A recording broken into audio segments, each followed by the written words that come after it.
Lauren Goodwin now of New York Life Investments, Alicia Levine of BNY Mellon Wealth Management. It's good to have you both here with us as well. Lauren, one of the knocks on this market right now is there's too much uncertainty, a lot of it coming from that town where the White House is located, D.C. How does that factor into how you view the market right now? Well, I think that uncertainty is one of the key reasons why we've seen such balance in the market lately, actually. We have growth that's underpinning a reasonable circumstance for the most part, but I think the market is still seeing the positives and negatives of policy change as roughly balanced. Now, that, from my perspective, is potentially a precarious balance. We have the 10-year Treasury yield sitting right at 4.5%. That's right on the edge of where you start to get into the equity market danger zone. You have news around technology that's been a little more uncertain, policy uncertainty.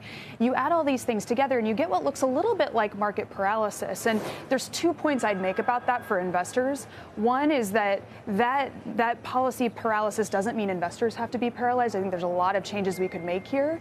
And the second is that the through line, despite all the uncertainty around tariffs, trade, and other policy priorities, is that the world is changing, that we're moving into a more polarized, and what I think is a very capital-intensive investment backdrop. How do you see it? So, it's really interesting because there's a lot of angst about all the policies coming out of Washington, and yet we're sitting less than 2% from the all-time high. And it's kind of relentlessly flat market, 2 steps forward, 1.5 back. This feels like the year because you really have two countervailing forces. You have the promise of growth and deregulation, countering the threat of inflation and higher yields. And so that's the conversation, essentially, since we started the year and since we started the new administration. How does this all play into growth and inflation?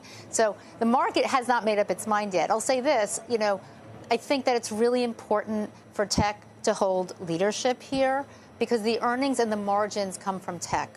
So if that sector starts to falter, if the Magnificent Seven, the top 10 of the S&P start to falter, you'll get weakness in the rest of the index. You will, because you really didn't get that.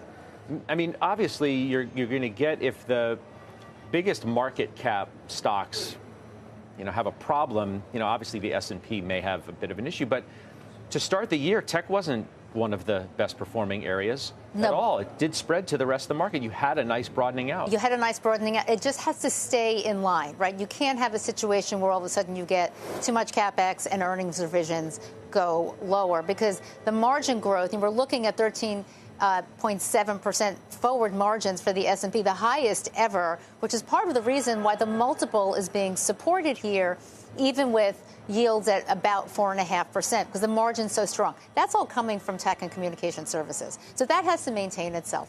So, look, we think this is actually a really interesting investing environment because you have more dispersion. You have companies that are really growing. There are great opportunities. On the index level, we think this is a year where it's positive but unsatisfying, right? At this point last year, we had something like 12 or 13 new highs. That has not happened this year. So it's just more of a conversation. Better for markets ultimately to digest, to move forward. We don't see a recession coming. Growth is good enough. We think disinflation continues later in the year. And let's talk about QT, right? QT is going to end. That's massively positive for markets and liquidity.